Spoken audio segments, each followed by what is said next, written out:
point thing. And So then he missed a free throw, and then he caused a turnover, and it was just.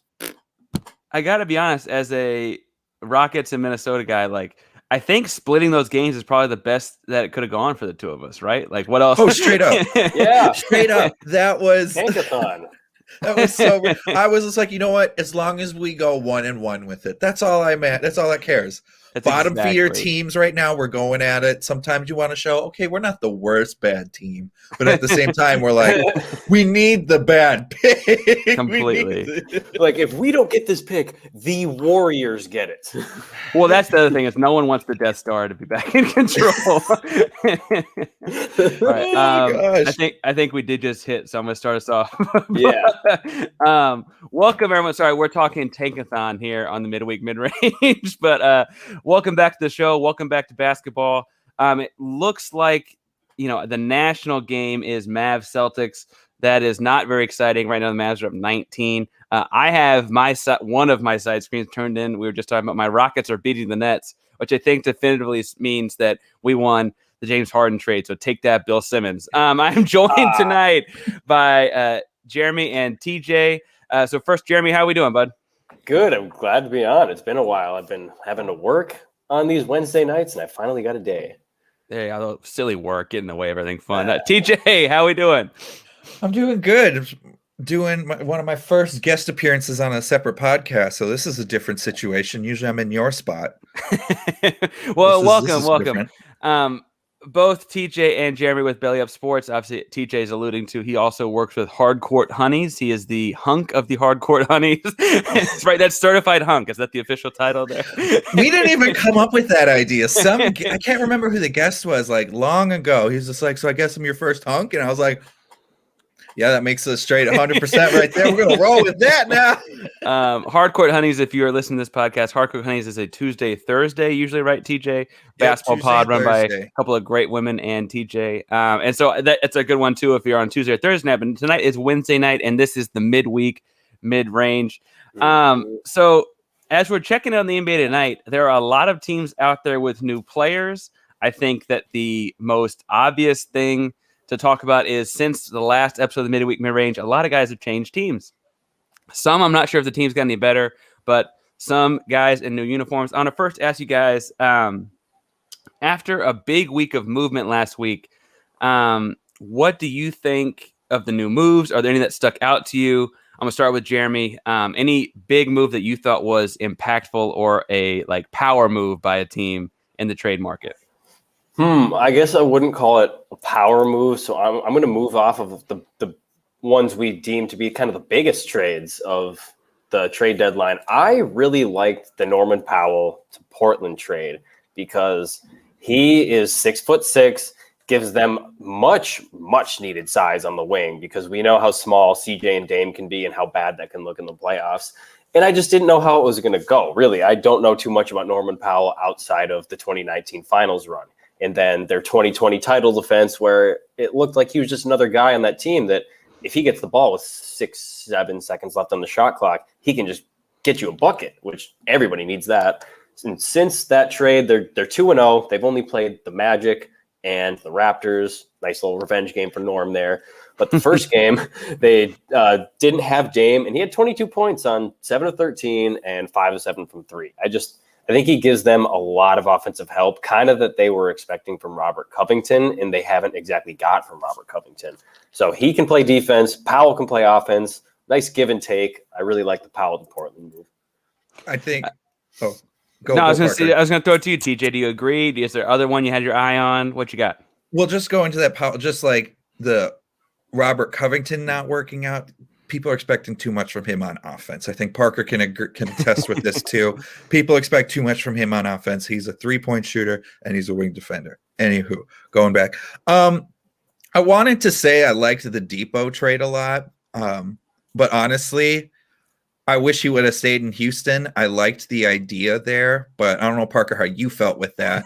But then I'm happy for Blake Griffin for his situation of getting out. And I hope maybe he takes a sixth man position. I don't know if we're going to be getting star stats from him, but come off the bench, give me 15, 16 points, give me 6 or 7 rebounds, maybe a 3-pointer or 2. Just give me solid minutes. And I think that's what Blake Griffin in his career, that's what he's going to be really good at.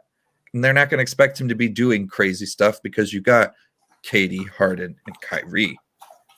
So right. And I think that we'll talk about buyouts in a moment or later in the show, because I think that they obviously went a different route than a lot of other teams did, and getting older vets on the cheap as opposed to adding young all-star pieces. Jeremy, you're a Bulls guy. We're talking off pod about how Bulls, the Chicago sports thing is kind of like a blood thing. It doesn't really matter where you are. It's where who your dad rooted for, or who your uncle, or wherever you're closely tied to Chicago. It just seems to run with you.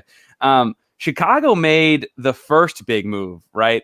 And so I got to ask, as a Chicago person, you got to be happy when I say you add an all-star. What'd you think of the Vooch move? Did you feel like they should have done more, less? Or is Vooch not a guy you're excited about because he's not like flashy, or is he the kind of guy you'd love to see next to Levine? How are we thinking this is going to work out? I'm going to run you through trade deadline morning for me. Woke up a little later than anticipated, was going to walk the dog, get ready, settle up, make the coffee, get ready for a nice long day. I'm laying on the couch, scrolling my Twitter, waiting for something to happen. Right as I get to the top, I'm belly down on the couch. Woj bomb, the Chicago Bulls have traded for Nikola Vucevic, the guy who was off limits up until 2 days ago. I spring up off the couch. What is going on? The Chicago Bulls made a trade? Arturas Karnisovas? So yes, I was legitimately excited. I like Nick Vucevic a lot. And I was also very done with Wendell Carter. I have a very bad text message that I'm glad a friend no longer has a receipt for. When they drafted him, I was off the handles, flying off the handles. I don't have anything against Wendell Carter Jr., but you don't blow an entire season to draft Wendell Carter Jr. at 7. You gotta shoot for the stars. Like, what was that? Yeah, I didn't think they gave up too much. They had that top 4 protection on the 2 draft picks. It's kind of like your nuclear option. If anything goes just absolutely shit, then they can maybe get that top 4 pick and keep one of those picks. But they had to do it. I just appreciate the non-Garpaxian move of making a move. Do anything. Improve your team while you're in the hunt. Do anything. You have an all-star. Help him. Yeah, you do have an all-star. I really like Nick Vucevic. So speaking of do anything, I'm not going to throw any shade at the Minnesota Timberwolves right now, TJ, but I will ask. I already know it. I already know it. I've probably heard it from 100 different people. That's the angle I was going to take, is that Vucevic is not the only big name guy from the Magic traded on trade deadline day, right? The other big move the Magic made since Aaron Gordon to the Nuggets, the Magic got back Gary Harris, a guy I really like, in RJ Hampton, and future first-round pick. Now, well, and then if I got to shout out Houston Rockets Twitter, Gary Clark, there's this one super fan account of Gary Clark that I love, that is like a Rockets fan account from when Gary was with the Rockets. But what did you think about Aaron Gordon and Denver? That seemed to be the other big move of the morning, up until the Victor Oladipo move you alluded to earlier. Did you think that that's a big mover and shaker, or is that just an MVP getting another piece around him? Well, I didn't want Aaron Gordon. I really didn't. Magic were asking for 2 first-rounders and a young star player. And I was just like, well, then that means they're expecting to get Anthony Edwards from us. So no, that's not worth Aaron Gordon. The one player I wanted was John Collins from Atlanta.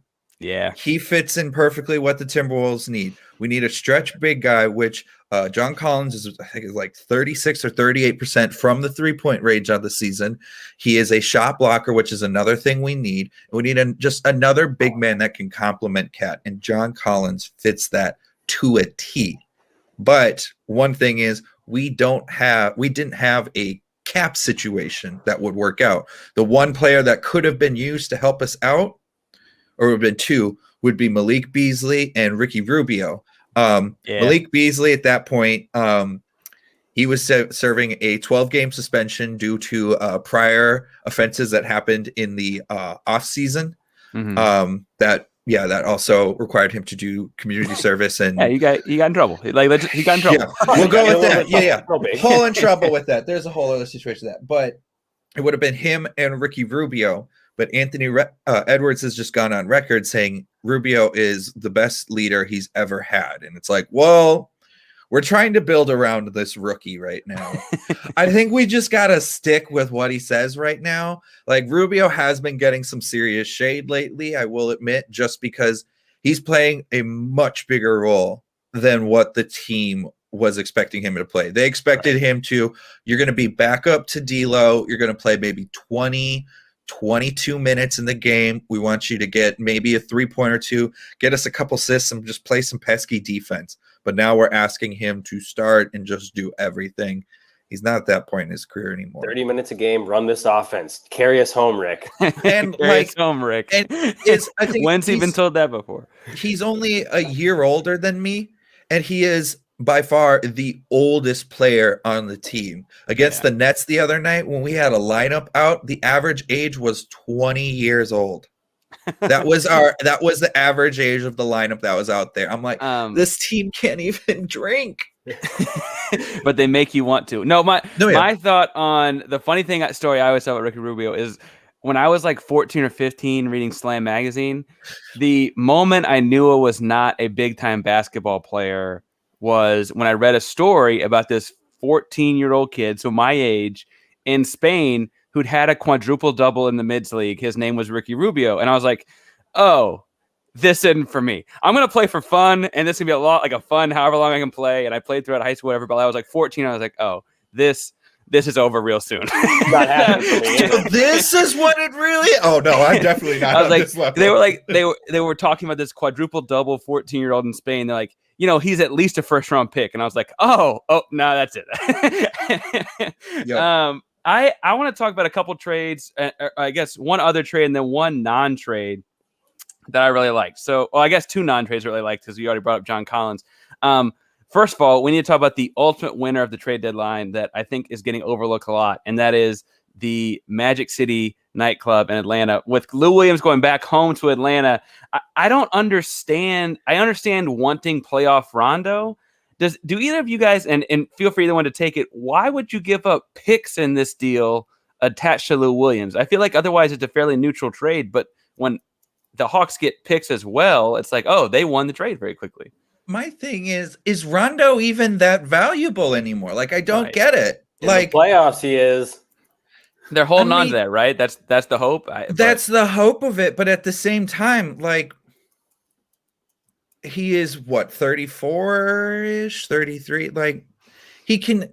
I don't see him stepping up like everyone's expecting him to anymore. Like, Rondo is there to raise the level and the give a shit attitude to the rest of the guys, because the Clippers are just some of the that's not saddest going to to watch. happen. Are you sure? Are you sure? That's kind of Rondo's only thing, is that he's smart. Kawhi's freaking flying in from San Diego for every practice, so I don't think that's going to completely fly.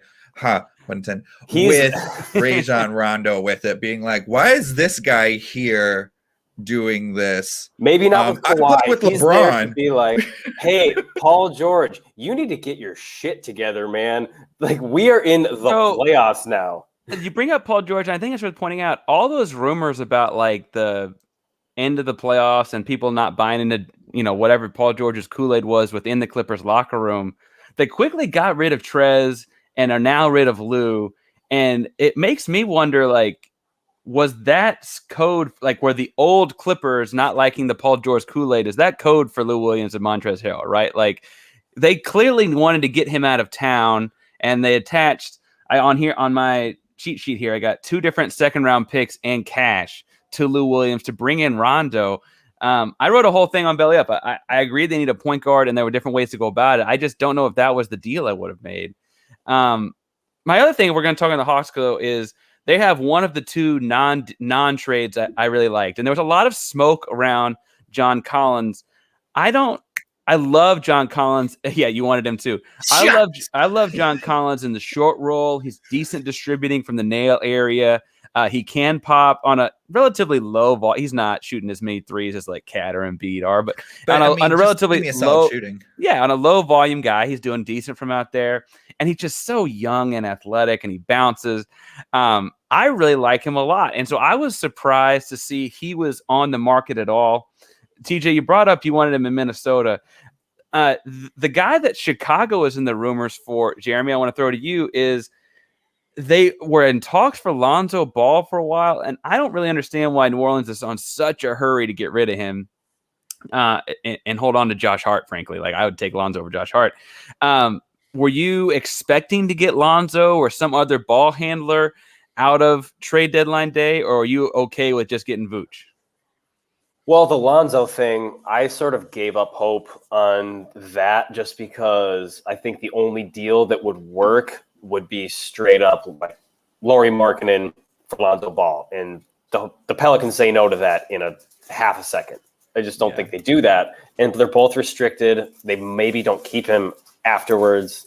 But Lonzo, I did want him. I did want some form of ball handle. I think he would have worked really well with the Bulls. But I also, after the Lonzo thing fell flat, I didn't expect anything to come of like a ball handler to Chicago. Like, who else was there? Obviously Rondo. But they tried the Rondo thing 3-4 years ago, and I hated it. They did the part of his constant turnover where he was playing for a bad team to get his value up, and then he went to a different actual good team. But those 2 games against the Celtics in the playoffs were real. And then he got hurt, and then Isaiah Thomas didn't have anybody to guard him, and they lost. Go with Lonzo Ball. Is he a player? And I'm not saying exactly talent-wise to like Rubio, but one of those players where his knowledge of the game supersedes his talent on a whole other level. Because Lonzo is a smarter player in this league, but his talent itself isn't always up to par with that. His talent this year is, I think, what became something you want to trade for. This is like the best year of his career, at least shooting-wise, and it's not even close. He's turned into a guy. So first of all, I think it's fascinating, and we could do a whole podcast about Zion. I think Zion's had a fascinating first 18 months of his career. But when they've shifted Zion into the point guard type role, he's bringing the ball up the floor between. I saw on a Basketball News reference article that they were talking about him bringing the ball between 25 and 30 times a game, like from the other side of half court, bringing the ball 25, 35 times a game. When you realize he's also 280 pounds, that's frightening, right? And so what they've done really well and what Lonzo's really excelled at is being a guy that he can kick to when he attacks, because the defense has to collapse, right? That's an immediate puncture of the defense. He's shot the ball really well, as Jeremy alluded to, out there on the side. My thought is like the talk is all about the restricted free agent. That was consistent with Collins and Lonzo. And I was like, if he's a restricted free agent, you only lose him if someone else is willing to pay him more than you are, right?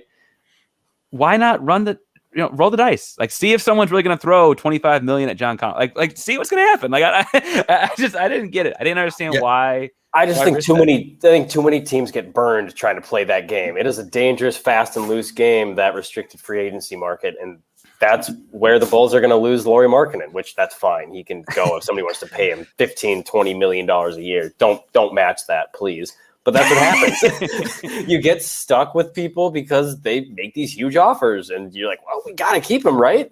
No, not really.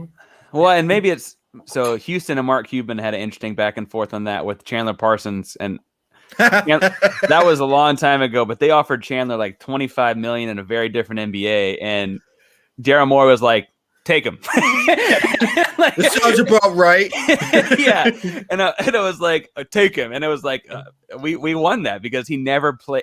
He's a good guy by all accounts, and he played fine. He did not play like a $25 million guy. And so that I've always thought, like, really, like, is someone going to offer that to Lonzo or to John Collins or whomever? But they certainly didn't trade them. So they're going to play that game this summer. Okay, here's my real hot take on the trade deadline. Don't move off, I promise. Did any trade from the trade deadline, meaning like an actual trade, or I guess you could get into buyouts because that's going to transition to the next part too. Did any trade or movement at the trade deadline make a bigger impact than the James Harden trade in January? Oh, God, no. No. And I don't mean to say that. Obviously, I got the Rockets jersey behind me. I'm a Houston But guy. that's just overall giant trade. Like that's a megastar being traded to a Right. mega team. Like that's. I just don't recall a year, and part of it was because January was like 3 weeks into the season this year, and normally that's more like mid-season, right? Yep. I just don't recall a season where the big trade win happened about 6 weeks before the deadline, right? I guess you've had, frankly, the last time Harden got traded, we got traded to Houston was like 2 or 3 weeks, like right when the season was starting. Because of money issues, right? Way back when. But I'm just trying to think of like, has there ever been a bigger like January impact trade? And part of that again is January being so weird. But I felt like once that trade happened in January, it was kind of like we're all fighting, to see what we can do, but nothing's going to be like that. Maybe not January, but do you guys remember a couple of years ago when out of nowhere, Boogie Cousins traded to New Orleans like right before the All-Star break? That was something. Fun. Wasn't that like, that was right before. Was it right before or right after the All-Star game? Right before the All-Star break. I remember watching the All-Star game and be like, he's on the other, like, side. This is weird. The one that was close was when the Anthony Davis almost got traded, and then he got traded that summer after. Anthony Davis obviously would have been the same kind of caliber trade. And I don't mean in the summer, wasn't it? So it happened in the summer, but there was like a Woj leak that he like wanted to go be traded to Los Angeles, and like he had like explicitly named Los Angeles like a week before the deadline or a week before. Like that would have been the same kind of caliber. But the trade that they first offered LA that they nixed is minus like the Kuzma Ingram switch is the exact same trade that they accepted. So it was essentially there was some kind of complication where it didn't work right away, but we're going to just give you the exact same. We know you want all of this, so we'll switch a player here. So they already knew what they were going to be giving out before the trade even happened. My take there was always that they thought they were going to be able to talk him into staying, and then very quickly they didn't, and they shut him down for the year. But speaking of the rest of the year, some of the bigger moves of the week last week happened during what's called the buyout market, and so we're going to jump into a little bit of a hot tea, cold tea segment here. Hot tea, cold tea. Although I have been suggested by a listener that this might be better served as hot tea / cold brew.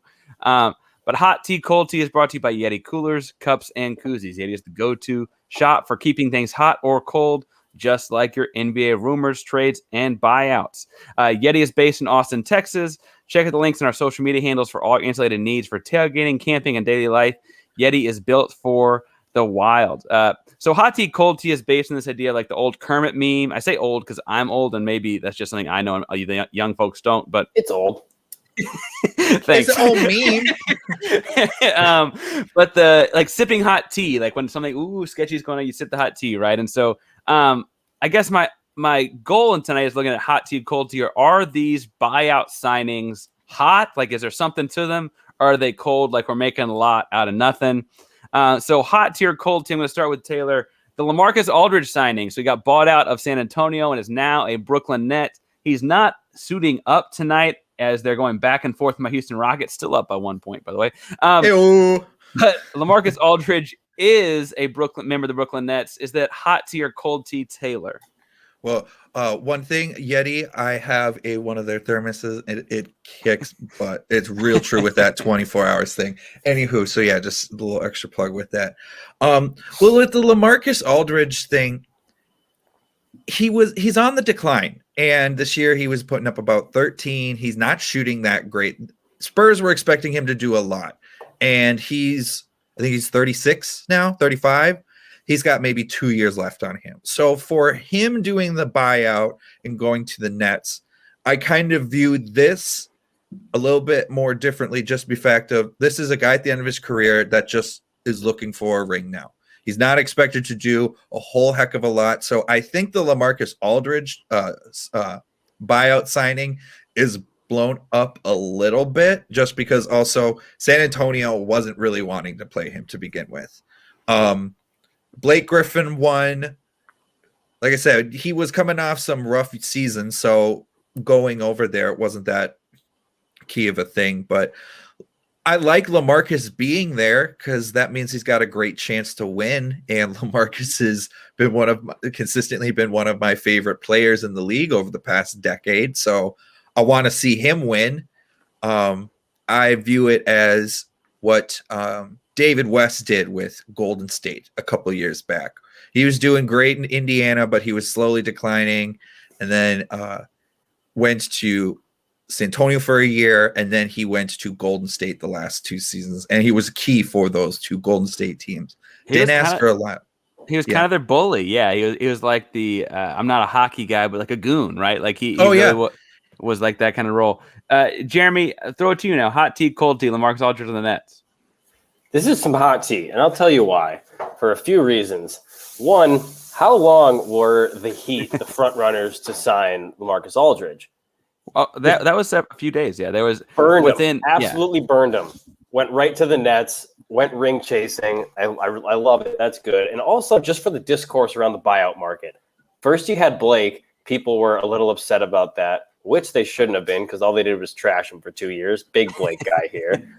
And then he goes there, and it's just the Nets. The Nets are doing it. They're the Warriors all over again. Yada, yada. Plus, what did Taylor say at the top of the podcast with regards to Blake Griffin? How he doesn't need to do a whole lot, right? 10, 15 points here, 15, 20 minutes a game. Maybe he starts. Maybe he's sixth man. How about you add another one of those guys? Another really just skilled, awesome NBA player who is asked to do much less than he has to. So when he gets to, it's just that much easier for him. This is the midweek mid-range, and LaMarcus mid-range is still shooting 50% from 2-point land this year. I was going to say his mid-range game, though, is still killer. Yeah, it's never going away. Your mid-range never goes away. Shout out LaMarcus Aldridge, the official mid-range face. Jeremy brought up a good point there, TJ, and that he ties this to Blake Griffin. You opened the show with some talk about Blake Griffin. The quote from Blake Griffin that stole the week to me was when he was speaking to Malika Andrews, who is an ESPN writer, I believe, but kind of has a Nets beat with them. Although because of who the Nets are this year, that it's really an NBA beat. But so her quote was her quote from Blake was, "For the last year, I have been hearing about how bad I was, and then I come here and people say, 'Oh, it's not fair.' I guess you could say it's amusing," with the classic Blake smirk. So I guess I got to ask TJ, do you separate these moves? Do you put them together? Do you think that they work in conjunction together, or how do you see it? I say separate the moves because for the longest time, everyone thought LaMarcus Aldridge was going to, like we were just saying, Miami. So Brooklyn just kind of got the luck of the draw with getting also LA to getting Aldridge to Brooklyn. They're two separate things. Like Blake Griffin was in what we've said at Hardcourt Honeys, Detroit Purgatory. Detroit right now is a team where they're just getting a bunch of players that are either really young that still aren't even for sure knowing if they're going to be a player that stays in the league, or players that are like old, getting to on the decline. And then you got Jeremy Grant. That's just he just fits in there. He's like the one, he's like 26 and he's putting up 20 points and 10 rebounds or whatever.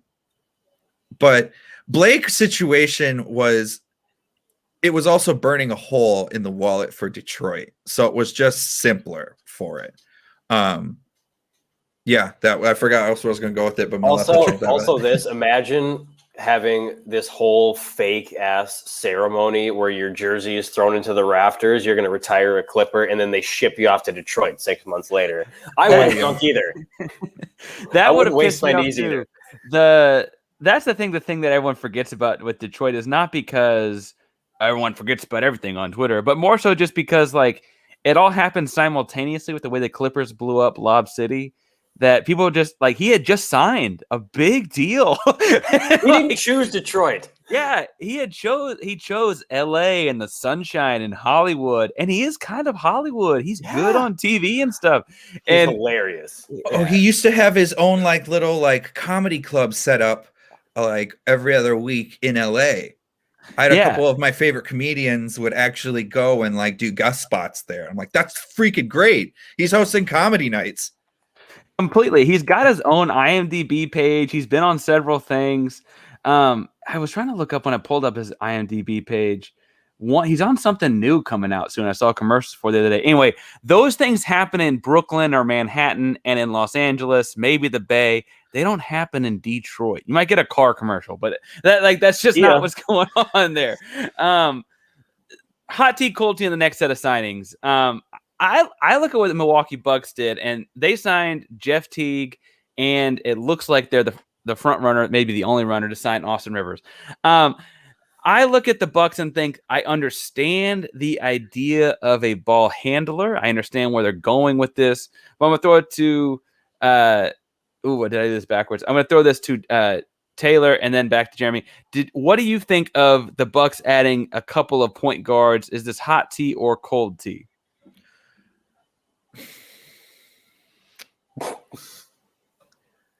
I just say is cold tea just because Jeff Teague is so overrated. I'm sorry. That's the Minnesota guy talking. No, we totally overpaid for him. Tom Thibodeau gave him a terrible contract. Terrible contract. He was like, you were an all-star 3 years ago. Here's an all-star contract. No, Jeff Teague he stopped, like, at least at this point in his career, the ball stops with him.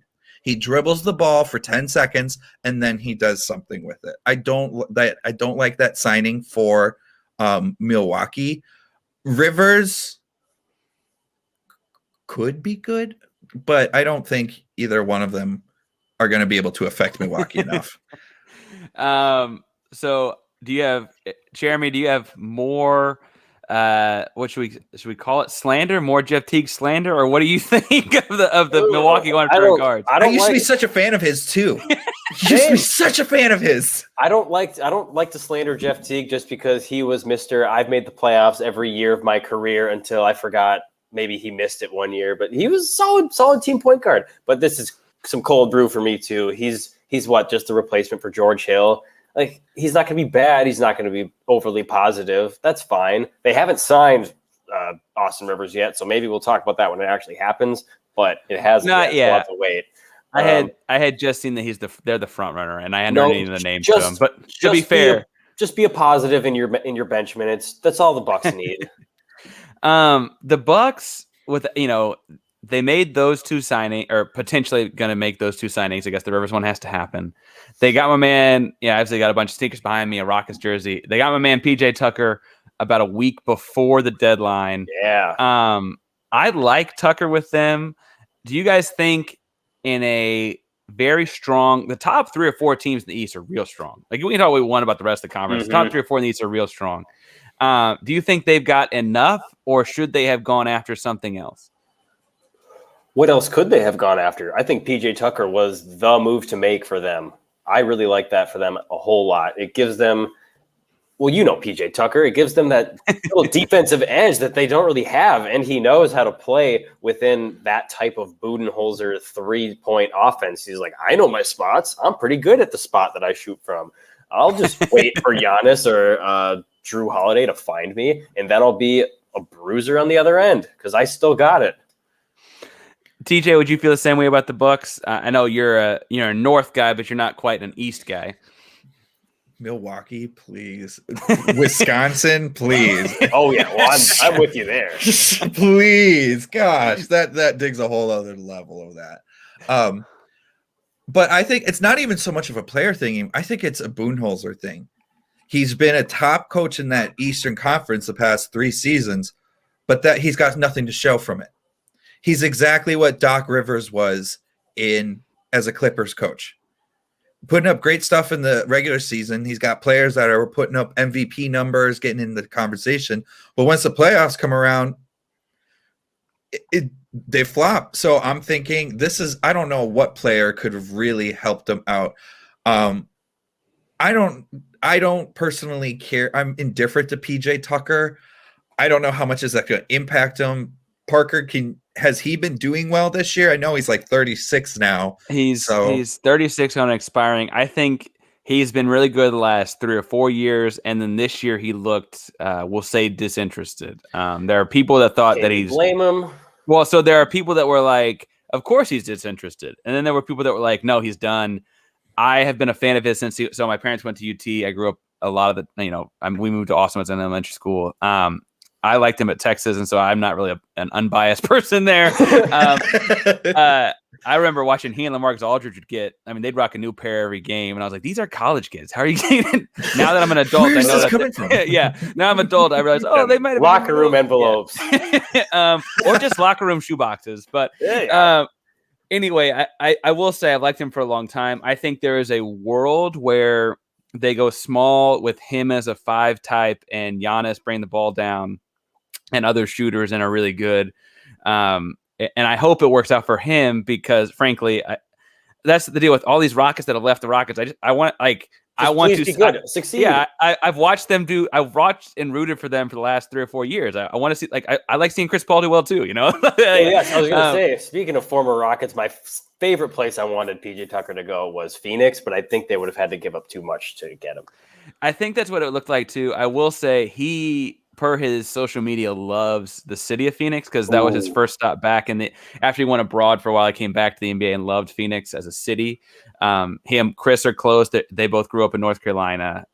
Anyway, plus that medical staff keeps those knees working. It's something the water in Sedona or something.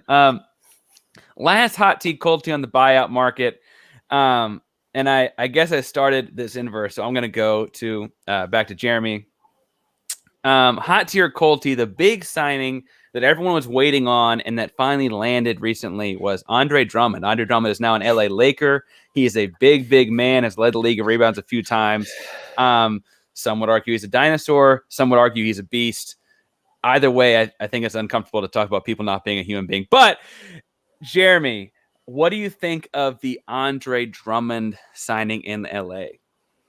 Well, I'm a little ashamed of myself for blowing one of my things I was going to get to with the last hot tea, cold tea when it came to LMA, but it's hot. This is some hot tea. You know why? Because it's more discourse around the buyout market. It's just, why are these guys who are getting paid $25 million just going to contenders for pennies?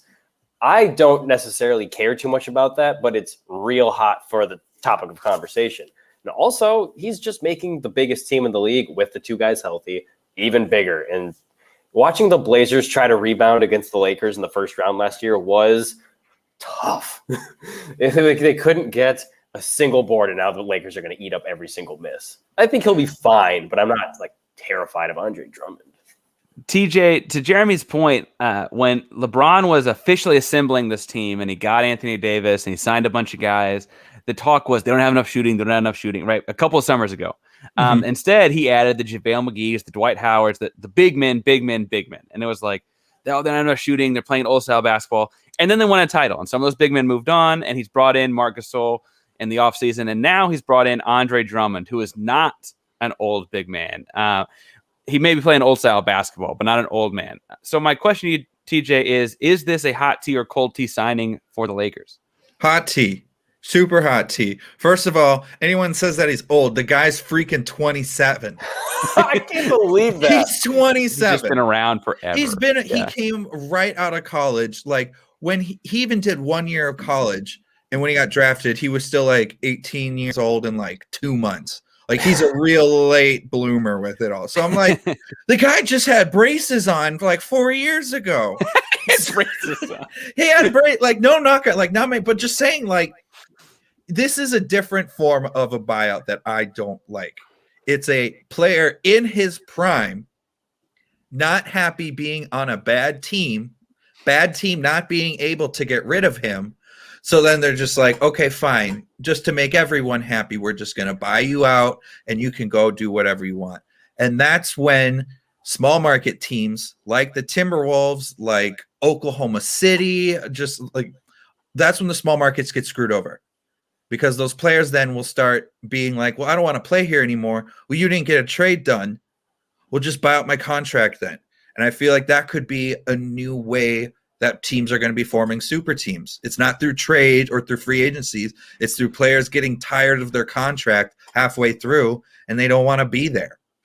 So you're kind of feeding into maybe the wrong phrase. So excuse me if that's not what you want to go with there, Teach, but that sounds like you're kind of buying into or feeding into this idea that Jeremy alluded to that, if anything, regardless of what the outcome in the long term look the Lakers are, because they were kind of one of the Vegas favorites anyway. If the deal here is really that this may be changing how we look at buyouts, whether it's because this is killing the small market franchise. You talk about the purgatory that is the Detroit Pistons, the purgatory that is, first of all, Andre Drummond has played on both these teams, so maybe it shouldn't be so, maybe it should be sympathetic to the guy. But the Cleveland Cavaliers, right? Like, with the exception of having LeBron born in their backyard, like, what have they ever done right? And I don't mean that to take shots at Cleveland. I flew in and out of it one time. That's all you needed. It is a fun city, supposedly. My brother went to school in the middle of nowhere, Ohio. But I guess my question there is like, Jeremy, TJ alluded to the discourse. You say this is hot tea because of the discourse. What's your take on the discourse? What is surrounding this idea of the buyout market right now? I think there's a lot of complaining about it. And I mean, kind of for me too, but there's no solutions. I just think the CBA is going to have something to say about it the next time it comes around. There's got to be something done, but also there doesn't. It's this player that signs a big contract. The team no longer wants it after a while. The player is okay with the team pays them all their money and then they can sign elsewhere. Do you think that the player signing with X team, do you think the buyout market needs like a cap minimum? You can't sign for like the veteran minimum. Do you need to have a buyout floor, something like that? There hasn't been any solutions. There's just been, they shouldn't be able to do this. Why do the Nets get to make a super team? Why do they get to play for the Lakers and get Andre Drummond just because the terrible team he played for and chose to sign for doesn't want him or can't use him? To be fair to Jeremy's point, that and before I ask you this, TJ, the people that typically make these decisions on the question I'm about to ask you are making 7, 8, a lot more figures than I am. But I want to ask you, TJ, do you have any intuitive fixes off the top of your head about like what you could do to fix this? Because I think Jeremy has a good point. You don't want to lock an Andre Drummond into Cleveland or Detroit, the purgatories that we've talked about, but you also want to help a small market, whether it be the Spurs or Memphis or whomever, your Minnesota Timberwolves. You want to make sure that they have a shot at holding on to a guy. So is there any inevitable or intuitive fix you see, or is it just that we need to figure something out and we'll let the powers that be that get paid a lot more than you and I do figure it out?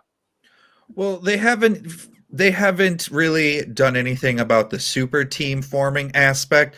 So I really don't see the buyout thing getting really looked at. I think it should. It is like one of those, I think it's one of those like sleazy things where it's like, oh, here's the loophole to the system to get it to work. And it's like, you're right, technically, but you're more a dick, if anything, with it. Like that. You're right, but I mean, everyone hates you still. It doesn't take it away or anything like that. You're wrong, but you're a real drip at a party. Here's something I'll ask to the both of you that's kind of a half-assed, half-baked idea. But you know how the only reason they're bought out is because they couldn't find a trade partner. I feel like another reason that people can't find trade partners is because they say, well, if we don't trade for him, we can get him on the buyout market. If they make it, it's like the waiver wire. If they make it through the entire rounds of the league and nobody wants to trade for them, should there be some form of penalty if you then decide to buy them out? Like the player, if the player has no trade value and he gets bought out, should there be some form of penalty? I'm just trying to think of any way to make it less easy for these teams. Yeah, to sign these players. No, and it's creative. My initial hesitation there is, so my team's bad, right? As far as the three of us watching join the club. now, join the club. It meets every Thursday. My team's not so good either. They're trying to be good, but they're not. But the Rockets were ahead. James Harden went out of the game holding his right hamstring. Shout out. I hope you're feeling okay. No, that's on my fantasy team. But they've gone down 6 without James Harden on the floor. And it looks like we might have hit Nick Claxton in the head. So they're going to get a couple free throws. But what I'm getting at here is with my team being bad, my hesitation there, Jeremy, would be if I were doing a buyout for the purpose that it actually serves, that's to get me off of a contract for some guy that's no good anymore, right? So I'm not going to throw someone under the bus. Let's say Parker Ainsworth is a no good basketball player on the Houston Rockets with 2 years left on his deal. A way for a GM to get rid of that contract and start making some moves would be to just buy him out, right?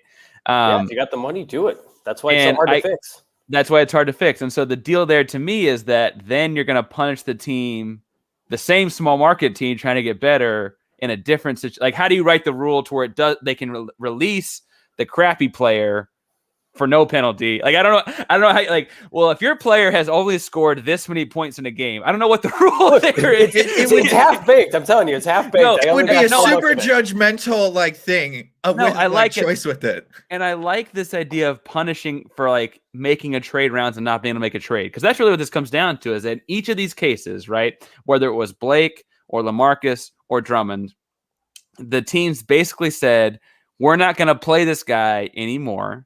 They sat them, they didn't get traded, and then they bought them out. And I will say that, like, that's on the team for not being able to get a trade done in a lot of ways, too. Like, the Spurs absolutely would have taken a LaMarcus Aldridge trade for, like, the guy they signed was Gorgie Jang. They would have taken that trade in a heartbeat, right? That's a quiet, great signing for them. Very San Antonio. Yes, San Antonio. I'm so happy for him. The Spurs would have taken the trade, but would the team giving up said players, do they want to give up those players is the thing. They're like, like I said before, do we want to pay him $1 million or give up like a second rounder and a player? We'll just pay you $1 million. Well, and so the deal there is like, if you think you've got a good pitch like Brooklyn does, because they're making a run at a title, they're not going to trade anyone, because they're like, whenever this guy hits buyouts, we've got a great sales pitch, right? That's basic, Econ 101. I didn't do great in it, but it is Econ 101, right? The deal is that it then becomes beholden on the teams that don't have the great pitch, because then it's like, does Cleveland trade Drummond to, or the way that I guess Drummond got from Detroit to Cleveland, right? Because they're going to make a trade there because he would never go to Cleveland in a buyout situation. I don't know. I'm just going with Drummond signing with LA. I thought the Boston Celtics was going to be his front runner, and they dropped the ball immensely on that. Shocker. Danny Ainge almost got someone. I'm glad he did it, because he has always screwed over teams, because he is like the definition of a man that treats this league like a business. The way he treated Isaiah Thomas, like day old bread. I'm sorry. Like, that's a moment when I was like, I've lost all respect for you. As I know there's a whole other level of being like a front office president, but at the same time, check the humanity in yourself. It was one of the coldest moves of this decade. It really was. That was just like, thanks for everything, and just marked off. But I forgot where I was going with it. Oh, I gotcha. Yeah. I will say the other thing is Boston, they ended up with Evan, don't Google his name, Fournier. But I think that the interesting thing to me is it felt like they were in on everybody and they got out with just Evan Fournier. And he'll play well at some points. It's not a good look when Evan Fournier's first time on the floor in green and white, he gets nothing. He's over. Right. So, Tej, what did you think about you brought it up, so I'm going to shoot it to you. What did you think of Boston's offseason, or Boston's mid-season, I should say? That was actually something I was trying to think of. They had, I think, out of everyone doing things, not doing things, they had the worst trade deadline. They had very glaring issues, and they did nothing to fix them. They need a big guy and rebounding. They got rid of the one guy pretty much that they could slightly rely on in Daniel Tice. Balls, baby. I love him. I hope he works well for you guys. He had a good game, even though they got crushed by the Warriors. He had a good game. Yeah, he's a pit bull. He's undersized, and he knows it, so he just puts forth that extra effort. Boston's got nothing. I see, because of all of this, I could see Brad Stevens being out soon. I could see Jaylen Brown, just because Danny Ainge doesn't really care about players. I could see Jaylen Brown being on the move so he could get like a haul for big players. Yeah. But I'm happy Danny Ainge didn't do it, because this also stems all the way back to 2007 for me, from Garnett. Oh, this stems back a couple years. The most players traded for one player all time. I'll bring to the death that the Wolves got in fair return for that, and they just blew it. Oh, Al Jefferson Man, Good. Big Al Jefferson is one of the almost underrated players over In the past 2007, Al Jefferson was what you wanted. like after the Timberwolves, and then when he was in, I think it was Indiana next, he was a 2010 guy. No, it was then Charlotte. He was a 2010 guy for Charlotte and Minnesota, and then in Indiana he was a playoff beast. I got two things. One, in 2007, Al Jefferson was what you wanted, and we're still talking about Andre Drummond. So I guess someone still wants that. But I will say that how wild is it that Jefferson was the guy that people wanted in 2007. I will say one of my favorite clips of Kevin Garnett, one of my favorite clips in basketball is the Olympic team when they're going full court ones, like king of the court ones. And so it's like there's a line under each basket, and basically you're going full court, and if you score, you take the ball and go to the other basket. And there's, you go to, you don't score anymore. And Garnett against Team USA is killing it. It's one of the best clips in basketball. Giving them the business. Little guys like Vince Carter couldn't stay. You couldn't keep up with them. Big guys couldn't stay in front of him. It was beautiful. Meanwhile, my Houston Rockets about to lose to Blake Griffin 3-pointers. That's what's happening on League Pass. No. So Point Blake with the threes is what they replaced James Harden with when he went out with a hammy. I love Kevin Porter Jr. All right, so we got to move on to the next segment. Next segment is still in the Yeti theme. It's called Open Container, although that's illegal in some states. Open container. Once you pop the top off your Yeti, anything can get in or out. Hot, cold, liquid, ice, anything. Open container question for tonight is, who wins the NBA MVP? Now, I'm going to start with Jeremy, but before I get there, this is entirely sparked by comments made by the now sidelined James Harden last week. And so we don't know how long his injury is, so we're going to act like he'll be back in a couple days. James Harden's comment when asked about how he felt about the MVP race for that quote, "I am the MVP." And he said that that's all he had to say about that. And he went on to the next question very quickly. My question to you all is he right, or who is your MVP as we sit here on March 31st? They don't hand the award out for a while, but on March 31st, who you got, Jeremy? All right, let's say a couple things here first. I love MVP discussion. Day one, I love MVP discussion. It gets earlier every year, and I'm cool with it. And I'll see in the rundown we have, is he right? I won't say yes or no, but he's not wrong. Up until tonight, where apparently he leaves with a hamstring injury that you just mentioned, I didn't really know. He has missed, since January 16th becoming a net, he has only missed 2 games. He is first in minutes per game in that stretch at 38.7 minutes per game. So, wow. 26.4 points per game. That is 14th. 11.4 assists per game. That is first. Still shooting 46% from the field, 36% from 3. Getting to the line at a top 10 rate. And the Nets are 25-7 in the games he's played. That's best. The only close team is the Jazz players who have played in that stretch at 27-7. He's in this conversation for real. That Rockets thing in the first couple of weeks of the season, big black mark, at least to me early on. But man, is he just making that look like it never even happened. I'm forgetting it. But right now, I'm going to put it on my mind. It never happened. It didn't happen. He's still a Rocket, I promise. So Joel Embiid is apparently coming back Saturday. Mm-hmm. So he's still, I think he is probably still the front runner. He's missed a lot of games, but I think the ladder is Embiid, Jokic, Harden, Lillard, Giannis. And I think Dame has a real case of his own because I love Dame Lillard. I am just the biggest Dame Lillard fan. I want him to steal an MVP this year. I don't care if it comes via war of attrition. I love a Dame MVP. But if Embiid comes back and continues to do Embiid things and the Sixers are the 1 seed in the East, that's probably one of the top guys. LeBron, who knows how long he's going to be out, but Jokic is probably the guy to keep an eye on to win the sneaky come from behind MVP.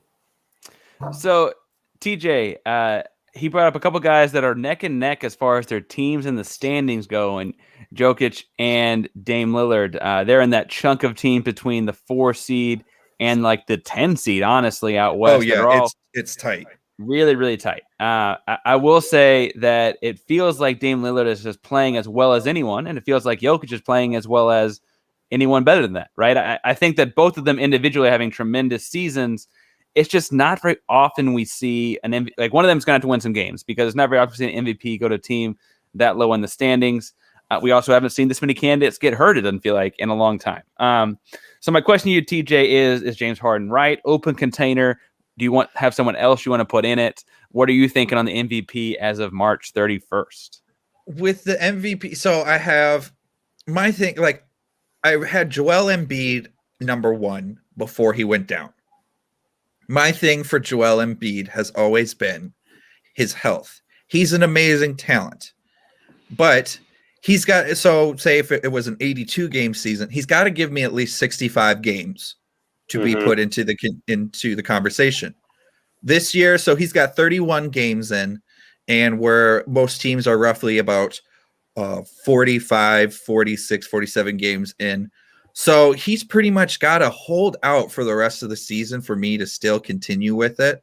But besides that, I'm going with Jokic. I got them with it, even though the Nuggets are in that middle range in the West Conference. It's still the Western Conference, so regardless on where your position is, pretty much, if you're in 1 through 5 in that, you still have a legit shot at a title. And with Jokic, he's got, I know it's a little bit deeper in cut with the analytics, but he's got 10.7 win shares, and Joel Embiid's got 6.2 on the year. So there's going to be a little bit. They both have the same player efficiency rating, which that's a crazy thing. That's just crazy. Like, I don't know how you can have the same player efficiency rating, which is at 31.6. So regardless, which is also stupid high. Exactly. I was just about to say, whenever I play 2K, they're always like, okay, the teens, that's like an average player. In the 20s and stuff, it's like, yeah, that's a great player. If you got anything above 30, like that was a superstar player. And I got 2 guys right here that are at 31.6. So, but Jokic for me, as much as I say he's an MVP, I also say he's a dark horse candidate for it, because you just don't hear about the Nuggets. Right. So speaking of teams that I'll say dark horse, the Jazz are running away with the league right now, in large part because they're not hurt, right? Everyone else has had some injury or some trade or something, right? And they're not hurt. They also shoot the bejesus out of the ball, right? Like they're tremendous. My question is, first, I guess, no one's trying to wing it all, because I said earlier on the season, I got to see them make adjustments in a 7-game series. And that's the thing that, unfortunately, I just can't see them do until they do it, right? Like, I'm not saying they can't do it, but I can't say they will until I've seen them do it. Are they going to really run away with the regular season, Jeremy, and not have a person in the MVP? When was the last time a team went from meh to running away with the NBA regular season and didn't have someone in the conversation? The 2015 Hawks. Which it feels like he just already called out, just like, man, you didn't already remember? It's the Jeff Teague. Jeff Teague and the Hawks. What's funny is the Hawks are exactly who this team is. They're so good in the regular season. Except the thing, well, I will say it was maybe a month and a half ago, maybe 2 months, but their candidate would be Donovan Mitchell. It's just that he does so much that's like so contained within the structure of their team that he's not like gaudy MVP numbers guy. He's like playing right now, kind of like guy who's won a couple MVPs and is like, look, I'm a regular season guy now. That's what I'm doing. I just remember there was a big they were playing really good basketball, and then there was this real stretch of teams they had to play. And I'm like, look, guys, if they get through this 7 games and Donovan Mitchell plays really well and the Jazz keep winning, we got to put Donovan Mitchell on the ladder. But then everybody else who wants to be MVP this year started playing really well too, and the Jazz were still just like, hey, we're the best team, but like Donovan Mitchell scores 20 a game and is really good, a facilitator. So TJ, does that make Donovan Mitchell just like your favorite player, Jeff Teague, or how's that work? Well, so with anything is, he's not even my least favorite player. Oh man, I could go on for days for some players. Jeez. With Utah, I think it's almost more so, if there's ever an MVP on the team, it's Quinn Snyder. This is a Quinn Snyder system. That's what I think it is. Also, Mike Conley is, granted, it's not his best year, but it's still in one of his best years. His first All-Star appearance. Donovan Mitchell is still a stud, but when you have when you have Mike Connolly who is a solid facilitator, shoot the lights out for three, and then you have a combination of Derek Favors and Joel Ingles going out there. You have essentially a stretch four between those two, which is a great combo. And as much as I don't like Rudy Gobert, that shot blocking can't be beat, which, by the way, he's not going to win Defensive Player of the Year. I want him to be able to go guard out a wing player in a pick and roll. He can't do that. And the shame is that he might be playing better than the years he won it, but because we've seen him get burned in the playoffs, he's not going to win it, right? Like it's not a playoff award, but it's the Giannis MVP thing. It's the same, right? Or it's exactly that. My favorite thing I've written so far is the Giannis thing. He's not winning, and it's kind of a shame. It's kind of a shame. The interesting to me on looking at it is, you could argue they have a guy, like we just said, that could win Defensive Player of the Year. They've got a guy in Clarkson who I've loved seeing the growth of that could win six man, right? Keep on forgetting him. He's Clarkson on my fantasy team and he's killing it. Frankly, if they have the best working record in the West, you probably give Coach of the Year to Quinn Snyder. And we typically give it the guy with the most wins, right? Like I think that they could have several award winners and not even have a person in the voting for MVP. And that's just wild to me. We're not moving completely off the NBA, but we are going to move into what's called the mid-range jump shot segment. And so we're going to move into the mid-range and look at it is March. It is the last day of March. This weekend is the Final Four. We're going to take a long two. So the mid-range is a jump shot that is a long two-pointer. It's hated by some analytic nerds, like my man Daryl Morey, but a long two-pointer can seem silly as low percentage as three, but it's worth just 2/3 as many points. But for us, it is our shot. My long 2-point question for you all is, what two folks do you see, or what are you looking forward to looking at this weekend as the Final Four is coming to a close, and you're looking at NBA prospects? Like, what two guys, like, man, I want to see them perform because I can't wait for them to get to the next level. Let's start with TJ. I'm going to go just because I'm a little bit more familiar with like Gonzaga and stuff, and they're 30-0 right now. I really want them to get that undefeated season. Kentucky almost did it a few years ago with Cat and Booker and Willie Cauley-Stein, which, wow, that was a stacked team. Jeez. And then the Badgers happened. Frank Kaminsky. How did that guy do it? Anywho, one player that one or two players I'm looking for is Jalen Suggs. He's their freshman guard. Is a Minnesota prospect, just as I'm looking up he's going from Minnehaha High School, West St. Paul. Shout out. He is third on the team with points with 14, but he is a freshman. But I'm curious if he decides just to become a one and done. I haven't seen too much on the sports or some of the basketball pages I'm part of about it. But I could see him skipping out on this year or skipping out for next year, going to the NBA. And the other person I'm looking for is their senior, Corey Kispert, just because this is his last hurrah. He's getting almost 19 a game right now. He's getting 5 rebounds. Like, might as well lay my entire heart out there because this is my last chance to win a NCAA title, and who knows where I'll get in the draft. Like, yes, I'm putting up solid numbers, but me being a senior, that puts me behind schedule. So it does. We talked about guys tonight that are younger than that. So yeah, that's where I'm just curious. Are we going to see another level of Corey through these next, if they do win these next 2 games? Well, and I will say, so when the Rockets lost, I decided to drown my tears with some John Morant action, and I flipped over the Memphis-Utah game. John Morant is younger than a senior in college right now. And so I think that is, like, a senior kind of needs to show up. I think that's well put. I just hit my mic. Hope that didn't mess anything up too much. The audio quality, gosh, it's going to hell. Jeremy, talk to me. What NBA prospects are you looking forward to or what pro prospects are you looking forward to watching this weekend? It's a fun weekend for March Madness. The NBA lets them have their night on Saturday. Who you watching? So I'm admittedly not the biggest college guy, but I start watching every March, that's for sure. Staying with Gonzaga really quick, just because they are the 30-0 team, the best team in the country. They're a wagon. They beat every team by 20. The mustachioed man, Drew Timme, what are his NBA prospects? Because he's the best player on the 30-0 team. And like we've seen best player on really good team before not be an NBA guy, Frank Kaminsky or like Sam Becker. Tyler Hansborough. But like Drew Timmy, what are people looking at? How tall is he? Is he like NBA big? Is he good enough to play in the NBA and be good? He's 6'10", 235. Like, is he lottery type guy? I don't know. He is a hell of a college basketball player. So fun story on Drew Timmy. I had to coach against. I was on the staff. I'm not the head coach, but we had to coach against Drew Timmy here in Dallas. He was really good in high school. He was really good.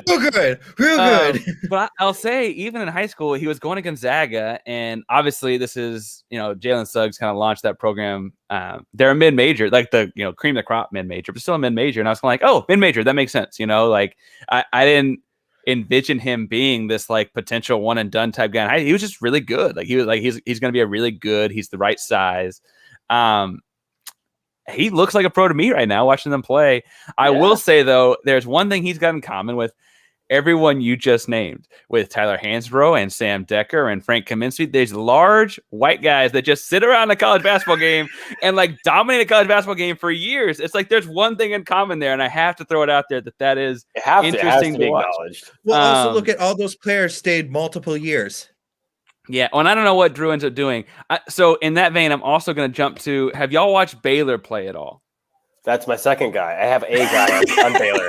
No, not the white guy. Not the mullet guy. I have a guy on Baylor. Who you got? My second guy is the Donovan Mitchell clone, Davian Mitchell. Wears number 45. Apparently not related to him. Last name is Mitchell. I love him. He looks really good. So if he falls, like, can the Bulls get him to be their point guard? Please. They have 3 guards, really. I think 2 are pro-ready, and Davian Mitchell and Jared Butler. And the Bulls would be great with the guy. I guess I thought Kobe White was going to work out more. He looks like a 6th man to me now, but when he was drafted, I thought he was going to work out too. But back to the long, lanky, awkward white guy and Matthew Mayer. He's got the stachio and the mullet going. It's like, who is this? He's a Austin Westlake kid. Who is this guy?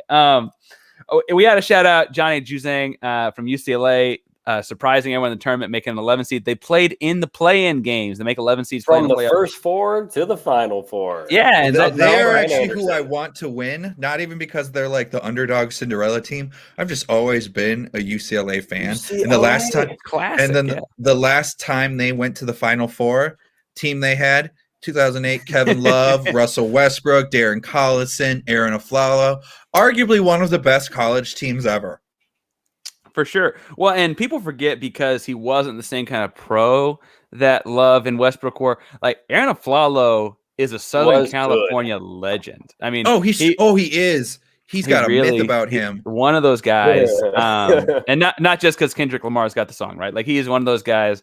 In the same way, Baron Davis was one of those guys. If you're from that Inglewood area or something like that, and you stay in town, you go to UCLA, right? There's just like a type of guard, right? That really matches that. They play differently. I mean, like, they're playing the same playing style, but like there's like a lore around that. The U of H is in the Final Four, and Charles Barkley is joking about the Houston Cougars could beat the Houston Rockets. There's a couple guys on the Houston Cougars, and Quentin Grimes and DeJon Giroux, that I'd like to see on the Houston Rockets one day. But for the sake of time, can we just all agree that the player with like the most upside in college basketball is a woman? Paige Bueckers is Beckers. Beckers. Yes. She's tremendous. She's incredible. From Minnesota. So yeah, she's a Minnesota gal. I almost had a chance to watch her in the state tournament live last year. Then everything got shut down. And she and Suggs are like tight, apparently, which is also cool. Yeah. But she is incredible. She's doing things on college basketball floors against other women 2, 3, 4, years older than her. That, like, if we saw guys doing that against the same level of competition, we'd be talking number 1 pick this, number 1 this, that. And in the WNBA, I like watching the WNBA. I don't know what our audience thinks about that. I like WNBA a lot. They can't go pro until they have to be 22 years old at the start of the next season. So like, you can enter the draft. Rule. Yeah, you can enter the draft at 21, but you have to be 22 before the next season starts. And she's legitimately, like, today won the last remaining award. She's won every individual award a woman can win in college basketball. And if UConn wins the whole thing, are they going to like change the rules? Like, what are they going to do? I think they have to. I don't, and this might be just to my ignorance with it, but I can't remember the time that almost any just college player, I mean, maybe like Zion, but that was just like so unanimous, like, oh no, you're the best. And no one even comes close. Like the last UConn. Oh yeah. Yeah, like that, which Maya Moore. Yeah, there we go. There's a goat. Yeah, Minnesota. There's a goat. There's a goat. It's a Minnesota podcast. Yeah. I watched Paige play, and I watched a game because she got hyped up on Instagram, like as a high school senior, and as a high school senior, like that, you're like whatever, like you're playing against other high school kids, and like there's got to be some grain of salt there, right? Like those kids might be done at the end of the season, and you are hoping to go play pros at some day. Like there's just a different thing. When I saw her play on TV, I forget who it was, but it was in like late December because someone was like, "You got to watch Paige. You got to watch Paige. You got to watch Paige," and I was like, oh man, like she is really good. Like what? And how old is she? Oh, she's 18. Oh my god, she's like it's just a different deal. She's doing the in and out cross, right in and out, cross the left, stepping back, falling left. Like it's all happening. The playmaking is unbelievable. I had this when I first watched some of her high school highlights. I had this. What I thought to myself was a perfect NBA comp, and I just forgot who it was. But oh my god, she is silky smooth, so good at. It's passing, like a street player almost. The ball handle fluidity, key, right? The fluidity with it all. It just seems so natural. And the women's game is tremendous. It's growing. I'm working on a piece that's not quite done for Belia, but I think a large part of this is the WNBA is 25 years old. These are all women that grew up not knowing a world without it, right? Like pro basketball has for their entire lives been an end goal. And I think that's worth pointing out that people give them maybe a hard time, but like the NBA was in a very different place in 1952, right? Like, I was just about to say, like, if we do the 25 years in the NBA, if we do that comparison with it, well, at 25 years after the NBA started, they had a huge drug problem. They had so many more issues than the WNBA's caused. Collapsed the league. Yes, exactly. I don't know what the rule would be, and I don't know if you could institute a rule change to get Paige to the WNBA right now. I wonder if she pulls like a LaMelo RJ Hampton and says, screw y'all, I'm going to go play in Russia for cash. Like, I can get that one pro year experience. And it would be cool, but I mean, I would go to Australia if I were her. They got a real UConn's good a family. Then with Gino, they're like, sure, I'll stay 3 years. Are you kidding me? You're going to get invaluable coaching from him. Well, and it's as good as you'll find anywhere. Well, they just love him. Even if he's not a good coach, which I mean, he is, they just love him. Anyway, I wonder what they do about that, because even Sabrina Ionescu, right? Sabrina was close to this by the time she was starting to graduate. She didn't get to have the tourney run her last year because of COVID, right? Sabrina did have a lot of hype. She's working on a Nike sneaker right now. So Sabrina had a lot of hype around her. I don't want to say she didn't. I don't mean to dismiss that. But Sabrina was a junior, right? Like this is different, and I don't feels like something else. Yeah, I just remember I was listening to Russillo recently, and he just talked about the time she stepped on the ESPN campus when they were there, and she commands respect. He's like, I saw her, like, I was with her. I'm like, I get what it's all about. She doesn't take shit from anybody.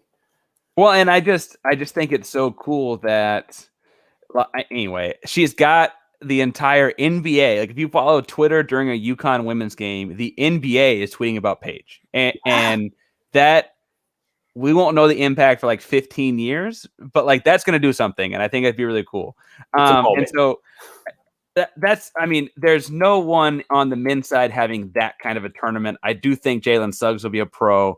I do think, I mean, we mentioned the Baylor guards, we mentioned, that Johnny Juzang from UCLA may get some shot.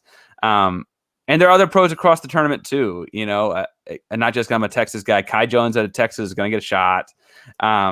Nobody's capturing the nation.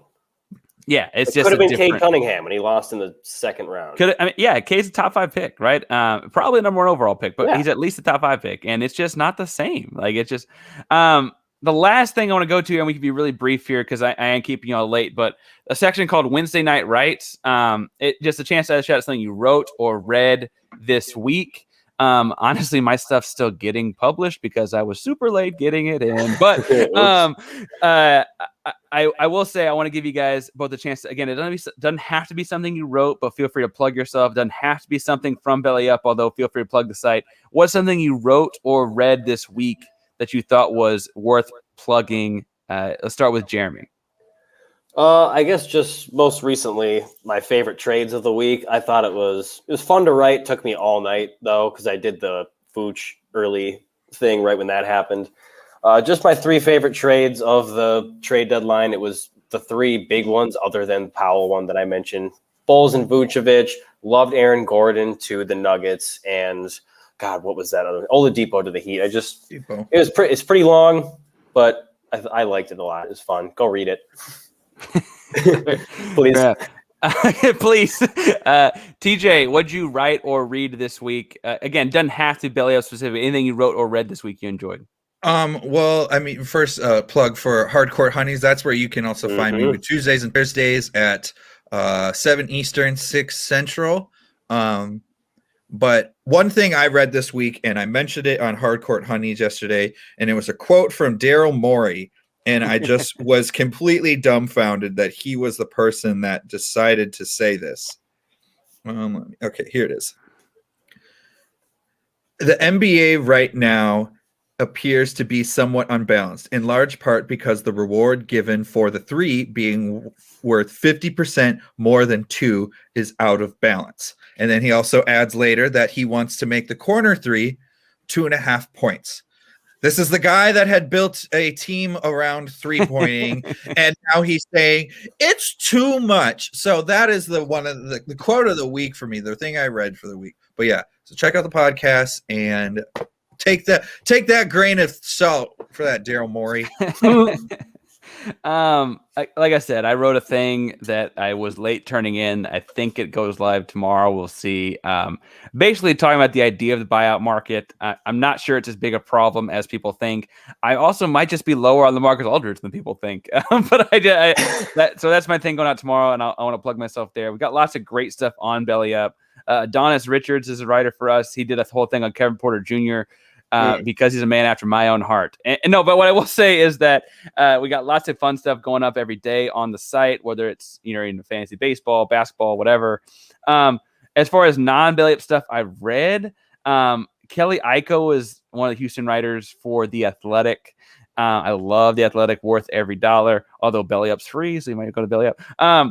No, but Kelly Iko wrote a whole thing following Houston's breaking of the 20-game losing streak that really made me feel positive, like we could win a lot more games. I want to point out we have not won one more since, or we won one more since, I should say. I was going to say, you beat me.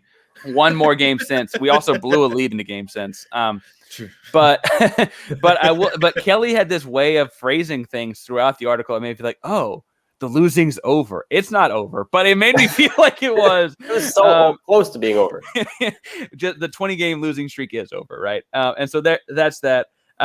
And then again, like I said, you can catch TJ on Hardcourt Honeys. The last segment here it's the buzzer beater. This is, you get 24 seconds.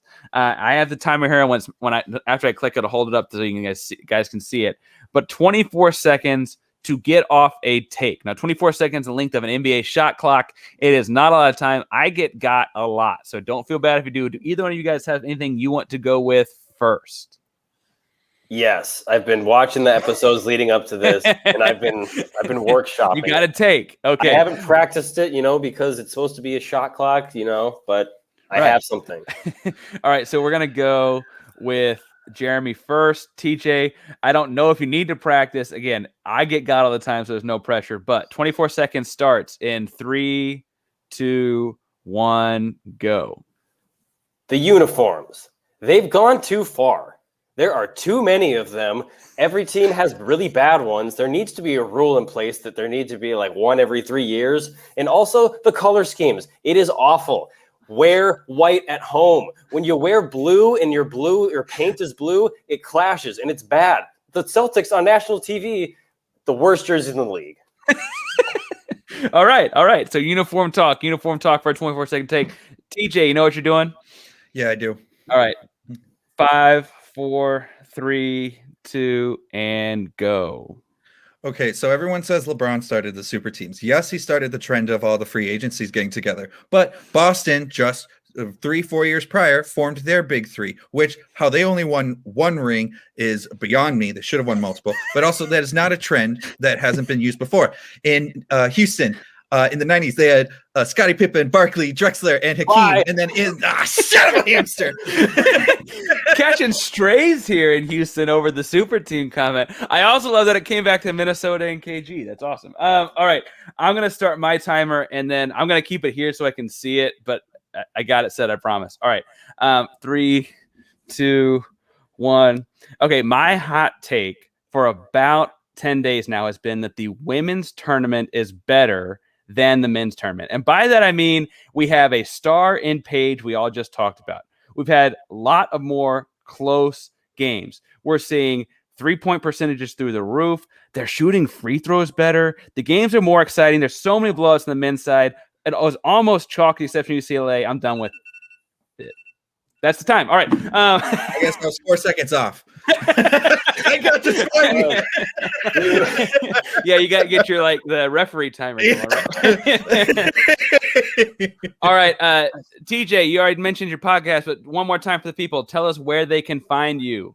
Okay, so on Instagram, Hardcourt Honeys, on Twitter, HC Honeys, Facebook, Hardcourt Honeys, and you can find me on Twitter at TJ Rebound. So capital T, little J, and then rebound with a capital R. But gotcha. Thank you, TJ. And then Jeremy, where can people find you on socials? Mostly just Twitter. That's where I do all my sportsing. It's just my first initial, my last name, but my last name's kind of tough, so I've been meaning to maybe change that. But it is J Macatelli23 on Twitter. That's JMACCHITELLI 23 on Twitter. Your last name kind of looks like a kind of pasta. Yeah. Masticholi. It looks like the spelling of a kind of pasta. Yes, it does. I'm glad Jeremy pronounced it because I got to be honest, I wasn't going to try and pronounce it. I'd read it a lot and I was like, oh, it's Jeremy. Machiavelli. Full stop. Yeah. Anyone looking for us, the Midweek Midrange is at Midweek Midrange on Twitter and Instagram. We also have a YouTube page, so please like, subscribe, do all the good things. Again, my name is Parker Ainsworth. You can find me at Ainsworth512 on Twitter and Instagram. I also have another show with a guy named Shaka Cummings through Belly Up that drops every Monday called F in Sports. We're both teachers, and so it's a show we grade sports things. But please remember to like, subscribe, do all those good things for the Midweek Midrange. And on Wednesday nights, don't be afraid to pull up. Thanks, guys. Ew.